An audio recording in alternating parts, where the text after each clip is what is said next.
Bonjour tout le monde, j'espère que vous allez bien. Je tenais à faire cette vidéo aujourd'hui pour vous parler d'une expérience très personnelle, mais une expérience qui va pouvoir aider d'autres femmes, je l'espère. Donc cette vidéo concerne les femmes, mais également les hommes, tout simplement parce que vous allez pouvoir aider des femmes autour de vous. Si vous avez une femme, si vous avez une fille, votre maman ou vos amis, en ayant justement cette connaissance. Donc, je vais vous parler aujourd'hui d'une maladie qui est encore très méconnue, qui s'appelle l'endométriose. Je ne connaissais pas moi-même cette maladie jusqu'à l'année dernière.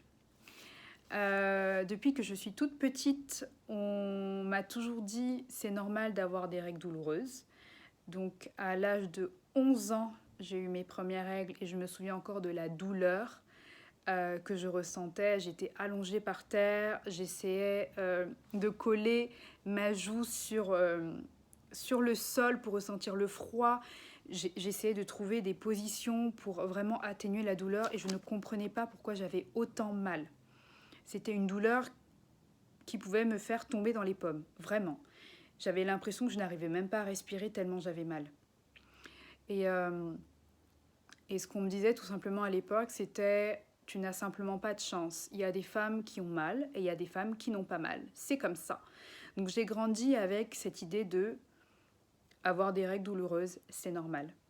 Et aussi, quand je consultais, j'allais voir ma gynéco, c'était normal. Tout ce qu'on me donnait, c'était juste des médicaments en fait pour atténuer la douleur.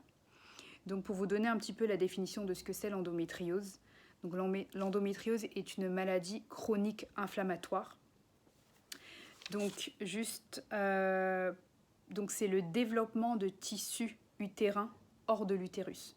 Donc comme ces tissus se développent en dehors de notre utérus, cela crée des saignements internes. Et ce sang ne s'écoule pas normalement lors des règles. D'où cette douleur que l'on ressent parce que ce sang reste à l'intérieur de nous et s'écoule à l'intérieur de nous. Et le problème en fait c'est que cette maladie est diagnostiquée bien trop tard. J'ai eu mes règles à 11 ans, j'ai été diagnostiquée à 31 ans, 20 ans. Tout simplement parce qu'à un moment donné, je me suis rendu compte que j'avais toujours l'espoir qu'en grandissant, la douleur allait s'atténuer et surtout que j'allais être moins fatiguée. Mais je me suis rendu compte en fait que plus j'avançais, plus j'avançais, je grandissais, etc. La douleur était toujours présente. Et je me souviens encore, même quand j'étais en école de commerce, j'ai eu en fait mes règles lors d'un examen. C'était pas prévu, ça arrivait plus tôt. J'ai terminé l'examen couché sur la table. J'étais en train d'agoniser sur la table, mais il fallait que je termine mon examen. C'est une douleur indescriptible et certaines femmes le vivent très mal, enfin, parce qu'elles sont pointées du doigt dans la société. On leur dit oui, bon, ça doit pas faire si mal que ça, faut arrêter, etc. Mais pour des personnes qui le vivent, c'est une réelle douleur. Je pense que j'ai réussi à l'accepter d'une certaine façon parce que déjà de un, je ne savais même pas que c'était pas normal puisqu'on grandit avec l'idée que c'est normal d'avoir mal. Euh, et donc j'ai grandi en acceptant ça comme ça, en me disant bah, j'ai mal, je prends simplement des médicaments pour stopper la douleur, pour calmer la douleur. Mais quand on y réfléchit, c'est pas la solution. Mais le problème aujourd'hui, c'est que l'endométriose, en fait, il n'y a pas de remède et de cure pour soigner cette maladie-là. On propose des solutions pour atténuer les symptômes, mais on ne peut pas guérir de l'endométriose aujourd'hui, d'après les médecins. Alors la médecine traditionnelle, ce qui nous conseille en général, c'est la prise de pilules. Moi, j'ai jamais voulu prendre des pilules de toute ma vie parce que je ne voulais pas tout simplement je voulais laisser mon corps en fait libre, naturel. Je ne voulais pas du tout prendre de pilules, mais malheureusement, depuis l'année dernière, j'ai dû commencer un traitement. Alors, il faut aussi écouter votre corps, savoir ce qui fonctionne ou pas. Au début, je me sentais mal avec ces pilules-là. J'ai dû trouver autre chose. Mais en fait, on vous donne des pilules. Donc la médecine traditionnelle aujourd'hui vous donne simplement des pilules pour stopper vos règles, pour arrêter justement de créer des lésions à l'intérieur de votre corps. Alors il faut savoir une chose, c'est que si vous êtes atteint d'endométriose, il y a des symptômes, c'est-à-dire donc les règles douloureuses à 70% des cas. fatigue chronique, vous vous sentez souvent fatigué, même si vous ne faites pas forcément quelque chose, mais c'est juste parce que votre corps lutte pour tenir. Parce que si vous avez de l'inflammation, c'est qu'il est tout le temps en train de lutter. Il lutte pour vous maintenir en vie, en forme, et il lutte en fait pour faire face à tous ces tissus qui sont placés au mauvais endroit. Et donc du coup c'est très difficile de diagnostiquer l'endométriose, ça peut prendre 7 à 8 ans pour être diagnostiqué. Et il y a certaines femmes qui doivent se faire opérer quand elles ont un stade beaucoup plus important. Il faut leur retirer une partie de l'endométriose, de ces tissus-là à l'intérieur de leur corps, parce que comme ces tissus en fait ne restent pas à l'intérieur de l'utérus mais vont migrer hors de l'utérus, ça peut aller s'implanter un peu partout dans le corps et ça peut créer des lésions dans des zones qui peuvent même causer l'infertilité. Donc il faut savoir que l'endométriose est la deuxième cause d'infertilité en France chez les femmes. Ce n'est vraiment pas négligeable, sachant qu'une femme sur 10 est touchée d'endométriose, donc à peu près 176 millions de femmes dans le monde, et on n'a pas de traitement. On n'a pas, en tout cas, un traitement aujourd'hui qui nous permette de guérir de l'endométriose. Alors moi, quand j'ai été diagnostiquée, ça a été très très dur d'accepter la nouvelle. J'ai été longtemps dans le déni. Le déni, enfin la peur de se dire déjà qu'est-ce que c'est. Donc en fait, j'avais l'impression que mon corps en fait m'abandonnait. Et, et c'est surtout les médecins ne sont pas toujours formés en fait. Les gynécologues ne connaissent pas encore très bien cette maladie-là. Et donc, lorsque l'on m'a annoncé l'endométriose, ma gynéco m'a simplement dit « Oh, ah ». Et quand j'ai vu son visage, j'ai senti que c'était grave, en fait. Donc, elle m'a absolument pas rassurée. Elle m'a simplement dit « Ah, vous avez l'endométriose ». Oui, d'accord, mais qu'est-ce que c'est? Elle n'a pas été capable de concrètement m'expliquer ce que c'était. Et après, je me souviens toujours que ma première question, c'était « Est-ce que je pourrais avoir des enfants ?» Et là, silence. Et tout ce qu'elle m'a dit, c'est bah écoutez, madame, mademoiselle, l'âge monte, va falloir regarder toutes les options, mais voilà, il va falloir agir vite. Et ça a été très dur. Ça a été très très dur parce que personnellement, j'aimerais bien, idéalement, avoir des enfants. Si ça n'arrivera pas, ben je commence à accepter cette idée-là, voilà. J'ai jamais été dans l'optique de faire un enfant juste pour faire un enfant. Et mais je voulais faire les choses à mon rythme et bien faire les choses. Mais quand on pense qu'on peut être privé de ça en tant que femme, parce qu'en fait on a une maladie que personne ne connaît et personne ne connaissait cette maladie-là et on l'a depuis très longtemps et autant de femmes souffrent depuis très longtemps, mais que c'est normal, ce n'est absolument pas normal. Et en fait, c'est une des raisons pour lesquelles il y a des femmes qui n'arrivent pas à avoir d'enfants aujourd'hui. Donc ça touche 30 à 40% de femmes qui n'arrivent pas aujourd'hui à tomber enceinte. Donc si j'en parle aujourd'hui, c'est tout simplement, c'est pas par plaisir, c'est parce que c'est important d'en parler. Si autour de vous, vous avez des amies qui ont mal à chaque fois qu'elles ont leurs règles, c'est une réelle douleur.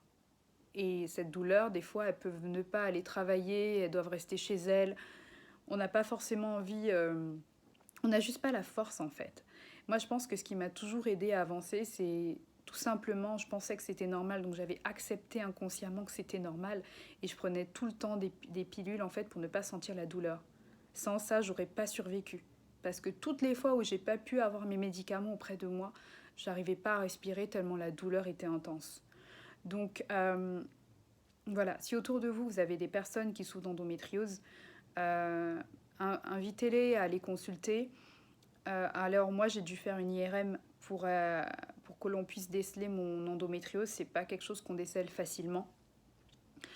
Et aussi pour le suivi, vous êtes face à vous-même. Moi personnellement j'ai été face à moi-même, c'est-à-dire on trouve une gynéco certes, mais par exemple la gynécologue ne connaît absolument rien à la nutrition. Moi, ça m'a quand même choquée. Donc je remercie énormément toutes les internautes et toutes les femmes qui postent des vidéos et qui parlent de leur maladie et des solutions qu'elles trouvent pour atténuer la douleur. Parce que grâce à elles, j'ai déjà pu être rassurée en sachant que si j'adopte par exemple une nouvelle alimentation, les douleurs vont diminuer, les symptômes vont diminuer, je vais regagner confiance en moi, reprendre confiance en moi, surtout reprendre un peu de contrôle sur mon corps et elles partagent leur parcours. Elles ne se sont pas tournées que vers la médecine traditionnelle parce que mon but n'est pas de boire des médicaments à vie, c'est-à-dire des pilules à vie pour stopper mes règles, pour éviter des lésions. Ça ne traite pas le problème, ça stoppe simplement les symptômes pendant un moment. Donc c'est hors de question. Donc je me renseigne énormément sur l'alimentation. Je suis qu'au début parce que jusqu'à la semaine dernière, je n'arrivais pas à accepter cette maladie-là. Il a fallu que je l'accepte. J'ai toujours été une personne qui trouve des solutions. Dès que j'ai un problème, j'essaie toujours de me dire, allez, quoi qu'il arrive, je vais trouver une solution, on va y arriver. Et j'ai dû faire face à cette maladie où je me suis dit, mon Dieu, j'ai pas de solution. Et j'aurai peut-être jamais de solution. Et il faut que j'apprenne à vivre avec. Et il faut que j'apprenne à vivre aussi avec cet inconnu, ne sachant pas si j'aurai des enfants, si je pourrai en avoir ou pas, je ne sais pas.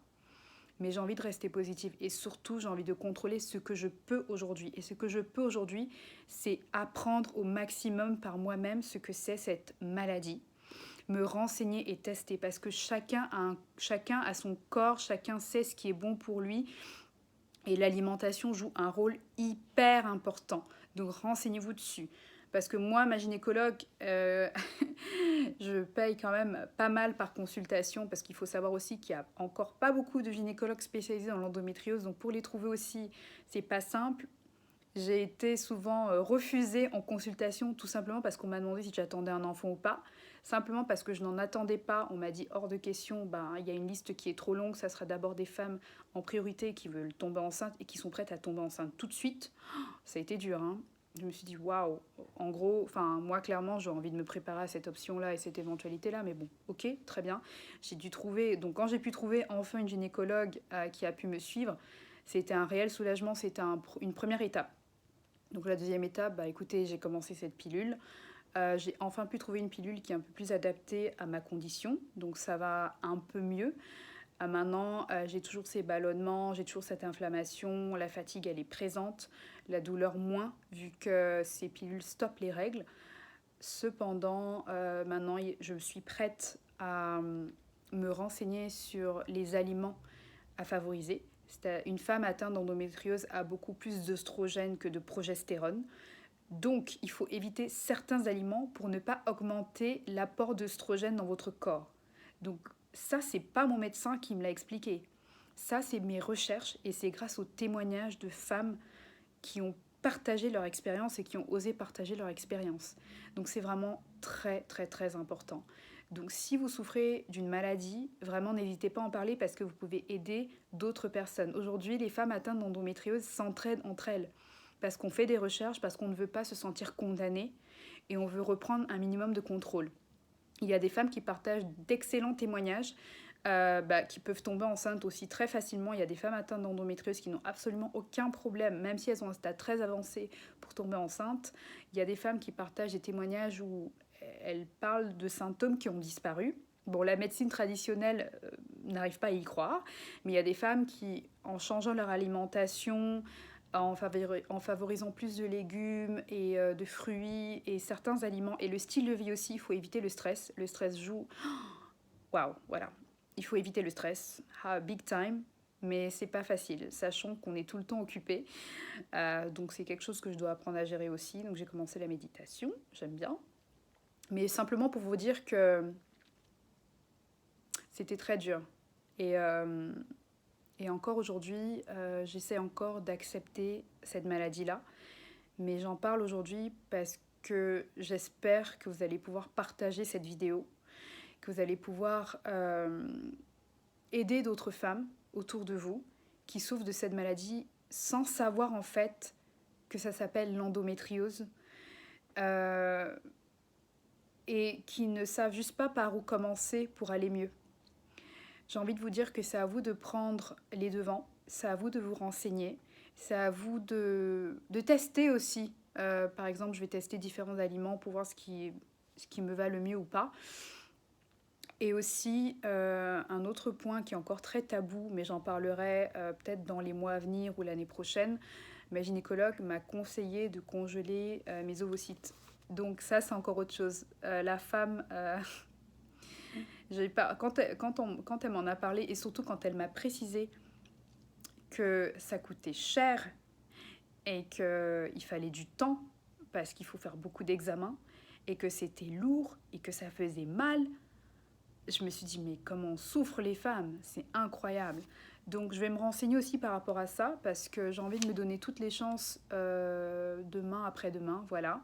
Bien entendu, j'espère que ça se fera de manière naturelle, mais si ce n'est pas possible, écoutez, je vais devoir prendre les devants et je vais devoir prendre soin de moi.